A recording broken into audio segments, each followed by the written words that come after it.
C'est important à double titre, en tant que maire et en tant que vice-présidente de la région en charge de la culture, du patrimoine et de la création, puisque vous avez pu voir qu'avec Valérie Pécresse, nous avons labellisé ce lieu patrimoine d'intérêt régional. C'est un label qui a été créé par Valérie Pécresse parce qu'on s'est rendu compte que sorti de ce qui était classé officiellement en monuments historiques, la France regorgeait de lieux remarquables dans tous ces départements, notamment franciliens, et qu'il était important de les mettre en valeur, de les honorer, de les distinguer, voire de les protéger et de financer leur restauration. Et ça vous explique aussi comment on a pu cofinancer avec la région la restauration de ce lieu magnifique. Donc nous nous sommes attelés à travailler déjà la restauration de l'église, qui est un joyau des Montmorency. Je rappelle que quand ils sont venus dans le diocèse de Pontoise, fâchés avec l'évêque de Saint-Denis, ils ont voulu montrer leur attachement au beau, mais aussi montrer aussi leur dimension, j'allais dire. Et ils ont voulu faire construire cette chapelle qui aurait été... la première pierre aurait été posée par Blanche de Castille, vous savez, qui bougeait beaucoup dans ce coin-là, qui remontait jusqu'à l'abbaye de Chalice, qui était très Maubuisson également, qui était très attaché au secteur. Et vous avez donc une église incroyable, qui d'ailleurs a été construite sur le modèle d'une cathédrale, mais en miniature, pour montrer la magnificence des Montmorency.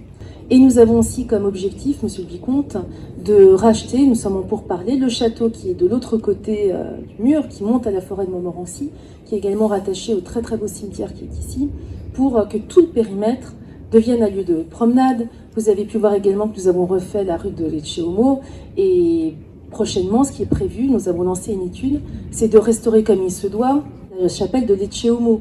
Donc voilà, le patrimoine va redevenir est une cause en tous les cas de la municipalité, mais va redevenir aussi quelque chose de visible pour les tabernaciennes et les tabernaciens.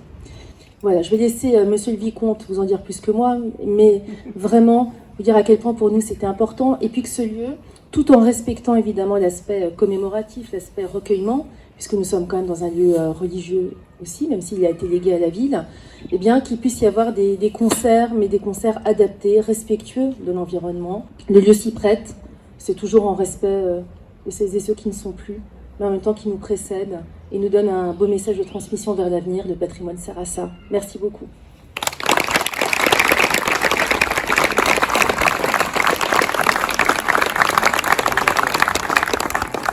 Merci Madame le maire, encore une fois merci pour ce que vous avez fait ici, et je voudrais rajouter une chose.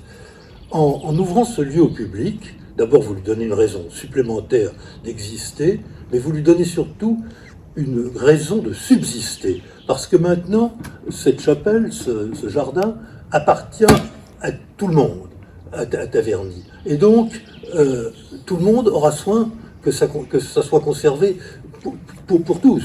Et donc c'est la meilleure chance pour ce lieu de mémoire de subsister. Et pour terminer, je voudrais dire juste une chose. Le seul de cette famille, de cette branche de ma famille, qui n'est pas enterré ici, c'est le frère de la marquise de Maillet, qui a été tué le 16 juillet 1918. Alors pour les gens qui sont jeunes ici, la guerre de 14, c'est très loin. Pour moi, c'est un peu moins loin. Mes deux grands-pères ont été tués en 1916. Et j'appartiens à la dernière génération des gens qui ont connu ceux qui ont fait la guerre de 14. Et là, je suis très touché d'avoir, dans quelques jours, être invité dans le village de Hy où il est mort.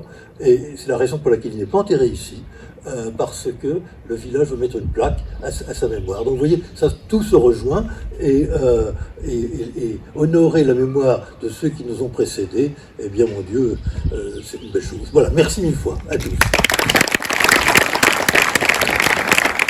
Le maire, monsieur le maire de Prato, monsieur le vicomte, mesdames et messieurs, il nous a semblé que pour mettre en musique un lieu aussi magnifique, un instrument comme la harpe, qui est à la fois médiéval, pour ne pas dire antique, et en même temps moderne, avec cette grande harpe à pédales, conviendrait parfaitement. Alors j'ai le plaisir pour cela de vous présenter une jeune élève du conservatoire, Elinor, qui va interpréter une pièce qui s'appelle Le Chant de l'enfant, et ensuite son professeur, Adélaïde Legras, jouera un nocturne pour harpe d'Armande de Polignac. Je vous remercie.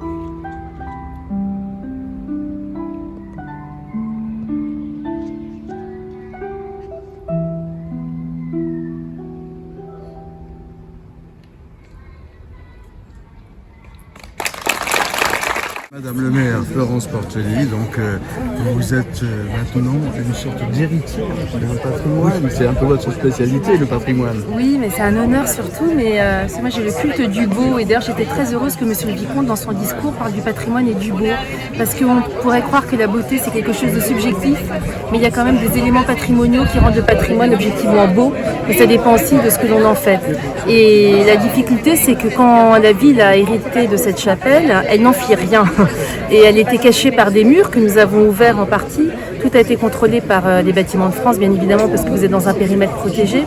Et l'idée est de se réapproprier tout ce patrimoine magnifique, puisque derrière, il y a aussi cette église qui a été voulue par les Montmorency, inaugurée par Blanche de Castille, et qui est un joyau de la ville, mais également de l'Île-de-France. Et plus tard, nous aimerions, pas très tard d'ailleurs, nous sommes en pourparlers pour récupérer le château qui est derrière, et vraiment avoir un périmètre patrimonial de qualité. Pour cela, il fallait y mettre un investissement sérieux. La région nous a aidés. Je remercie Valérie Pécresse, dont je suis la vice-présidente. Et ça a été labellisé patrimoine d'intérêt régional, ce qui a permis aussi de cofinancer les travaux. Et voilà, de prévoir un lieu qui se prête à l'histoire, qui se prête au respect de ceux qui sont passés par là, qui ont été liés aussi à la famille de Maire de Tavernu.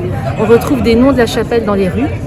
Donc ce sont nos racines et on ne peut être bien dans une société que si on se situe dans la perpétuation et la transmission justement d'un héritage et quand on comprend ses racines. Pour moi déjà c'était extrêmement important pour les tabernaciens, mais également parce que ce lieu est très très beau, il domine aussi la vallée et l'idée est d'y faire des promenades culturelles autour de moments poétiques, de musique, mais de musique de chambre, de musique adaptée au respect de ceux qui sont enterrés là, et également d'expositions picturales de qualité. Voilà. En fait, des endroits, des lieux comme celui-ci passent sous les radars du ministère de la Culture. Parce que ce n'est pas classé monument historique, parce que tout ce que vous voulez. Donc, ça pourrait très bien disparaître sans que personne ne s'en rende compte. Et c'est parce qu'il y a des élus, parce qu'il y a une population qui aime ça, qui conserve des lieux privilégiés de beauté. C'était merveilleux d'écouter de la musique ici, tout en regardant cette grande église. Donc, je pense que tout le monde l'a ressenti. Et ça, c'est vraiment aux citoyens en France de prendre les choses en main.